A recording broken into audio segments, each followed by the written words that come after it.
Welcome to the Insight Podcast. This is the first Ask Me Anything episode of the show. The first question comes from Dylan, and that is, what's your biggest realization from the past year? And I think one of the biggest realizations I've had this year is trust myself. And that's with regards to both people and what we could call protocols, I suppose, like our daily habits. So in terms of people, I'm learning to trust myself in terms of both kind of bad impressions and good impressions that I have of people.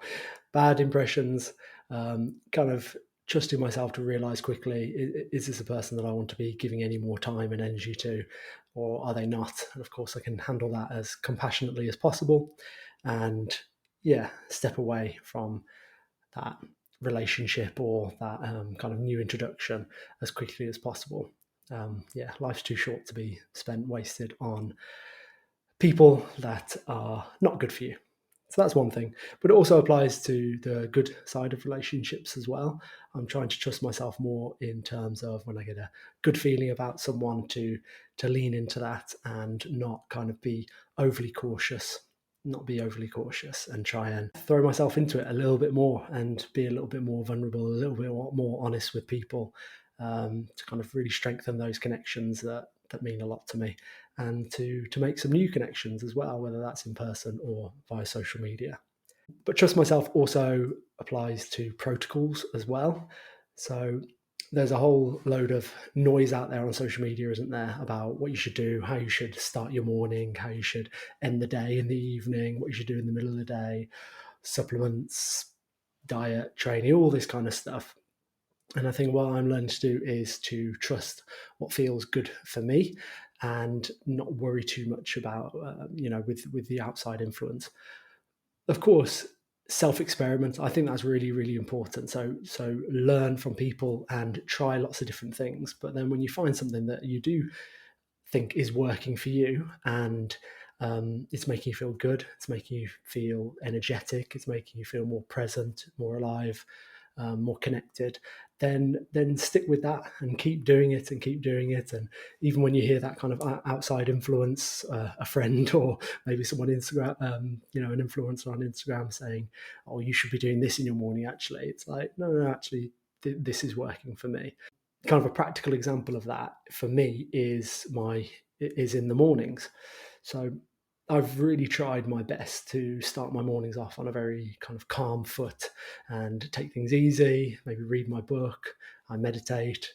Um, and those things are really important to me. But at the same time, there are days when I wake up at 5 o'clock in the morning and I just feel like I'm ready to go and I'm ready to sit down straight away and start writing or start video editing or start doing something. Um, and I think I can remember some mornings where I'd wake up and go, "Oh no, I need to do this first, and I should really, have my um, herbal drink and take 10 minutes enjoying that, and then I need to meditate, and then I need to read a couple of chapters of my book."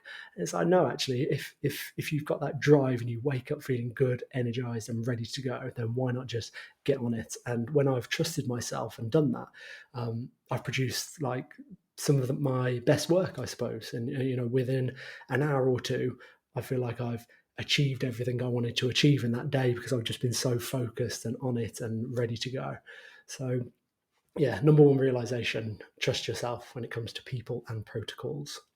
There is a second realization, I guess. That, I mean, there's lots over the past year that I could share, but these are, I suppose, my top two that I could think of. The second one is to not beat myself up when I'm getting things wrong in a new situation. So we can do all this self work, can't we? We can grow in many different areas of our lives, wanting to be more present and calm and thinking about the way that we deal with people, whether that's friends, family, colleagues, whatever it is. We can do all this work, but then life will throw something at you and just completely blindside you, won't it? And there was part of me, I think a year ago that was like, oh man, come on, I've done all this work. I should be able to deal with this situation, this particular situation.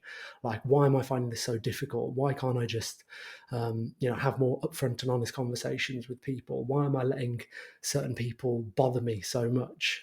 And then I think with um, a bit of reflection and with a bit of coaching as well from my good friend Anilesh Satguru, I've learned to kind of be a little bit more compassionate with myself in this regard.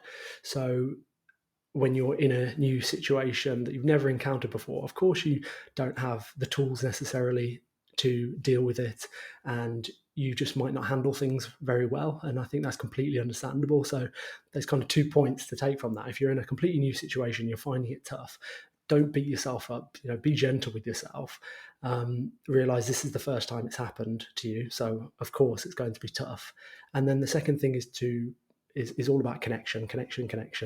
Like, reach out to people and share what you're going through, and perhaps get advice from them. And you're bound to end up finding someone who has been in a similar situation to you, aren't you? And I'm sure they'll have some really good advice for you. So yeah, don't beat yourself up if you're struggling in a new situation, and reach out to people, get advice, see if they've been in a similar situation. That could be really beneficial, and that's something that has really helped me this year to think about. Okay, next question. Of course, there was had to be one about books. So this comes from Rosie and Carl. They're asking what books I would recommend, any books that have had a particular impact on me. It's really hard to choose, but there's kind of a top three, I think, that have really made a difference and that I just think everyone should read. One of them is Stolen Focus by Johan Hari. I think that's a brilliant book. Everyone should read it, especially in this modern age of distraction, social media, devices on us 24/7. The second one is Breath by James Nestor. I think if I had to pick a top one, actually, it would probably be that one. It's so well written, it's so practical, and it just offers so much. It offers so much in terms of simple things. So breathwork is something that is so simple but could have such a profound effect on your life. 5 minutes of breathwork in the morning could really just make such a difference, not just in that moment, but for weeks, months, and years down the line. So yeah, that's probably my number one top recommendation. And the third recommendation, I've done this in a bit of a weird way, haven't I? Recommending 3 books. The middle one is the top one. But anyway, the third book that I'd recommend is Why Buddhism is True, by Robert Wright. That's a fantastic book that kind of fuses ancient philosophy, Buddhism, with the modern science around it as well. It's a really, really good one, and I actually bought that one for my mum for Christmas this year, and she loved it as well. So yeah, Stolen Focus, Johan Hari, Why Buddhism is True, Robert Wright, and Breath by James Nestor. Another question I had was the best piece of advice I've ever been given, and I think this is like the realization one. It's just so hard to choose one thing. I think one of the best bits of advice I've had, or the best kind of model I've had, one of the best models I've had in my life is from my mum in terms of exercise. She always kind of she runs marathons now. I've shared this on social media before. She is a mum of 5. She's a grandmother of 12, and she's a great grandmother of 1. And just think 2 weeks ago or last week, I can't remember, she ran a marathon, and she runs regularly.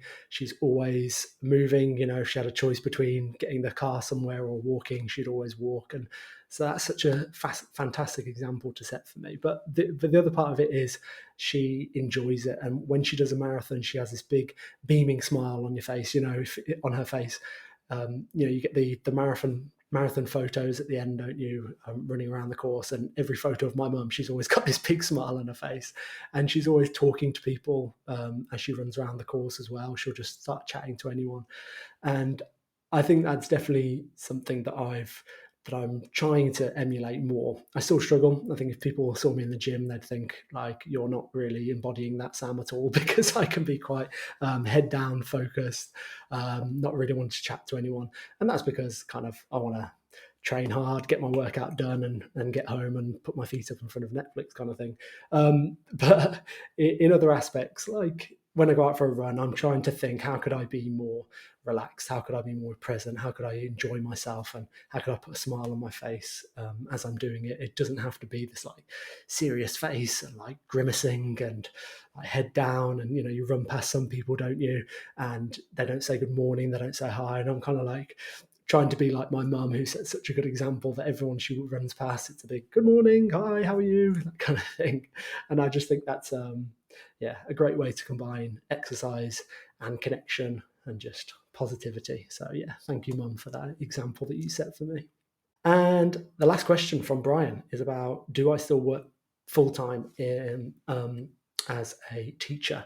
And no, I don't work full time. I work 4 days a week at the moment. I work Monday to Thursday, and Friday is my kind of podcast, social media, catching up on things day. But also, it's a day for myself as well, which is good. So I worked in Spain for a couple of years, and when I came back from Spain, decided that I wanted to work part time. So I came back and I actually did work full time for a good few weeks, because when I was looking for a new job back in England, one school um, one school knew that I wanted to work part time, but they said, "Well, come work full time for a couple of weeks, and if it works out, then yeah, we can look at being flexible for you in that way." So I'm very very grateful for the school that I still work at now for what they did in terms of letting me come and like give me a chance to work full time. And then I was able to actually went down to 3 days a week for a good while I was working on some different projects. But then last year went up to 4 days a week. I realised that I am in a very privileged position to be able to work for 4 days a week. But having said that, it's come with some sacrifices as well. Like, of course, in terms of money, it means that just that 1 day extra a week means I'm not quite earning as much as I could be. And so there's always in the back of my mind, oh, you could go full time, you could go full time. But I think if you have got a passion that you want to pursue, then and you're able to dedicate some time to it, then you should just go for it. It does come with sacrifices, like I said. I can't have all the nice things that I necessarily want. I can't go on holiday and explore as much as I'd like. And the one thing that kind of does really cause is a bit of a source of embarrassment and not shame. That might be a little bit extreme, but it is something that I don't like, is that I'm perhaps not able to be as generous as I'd like to be with family and also with friends as well. So most of my friends have children now. I'd love to be showering them with gifts more often, buying them presents for their birthday and Christmas and things. I think I could always be more generous. I think I could give more to charity, all that kind of stuff. And it's like I just don't quite have the means to at the moment. But I think hopefully it'll pay off in the long term. We'll see. We'll see. So my friends are very understanding. My family are very understanding, and I appreciate them every day. And they're always like, the kids don't need anything more, Sam. Just show up and play wrestle with them and throw them up in the air and hug them, and that's all that matters. And so I really appreciate that they kind of give me that time and understanding. And yeah, I've said when I'm rich, I'm gonna spoil them like they've never seen. Right, so that's it. Short and sweet. It's the first Ask Me Anything episode. Maybe it's going to grow from here. We'll see. Thank you for listening. I hope you found that insightful, interesting, and hopefully I can bring you another episode like this soon. Cheers.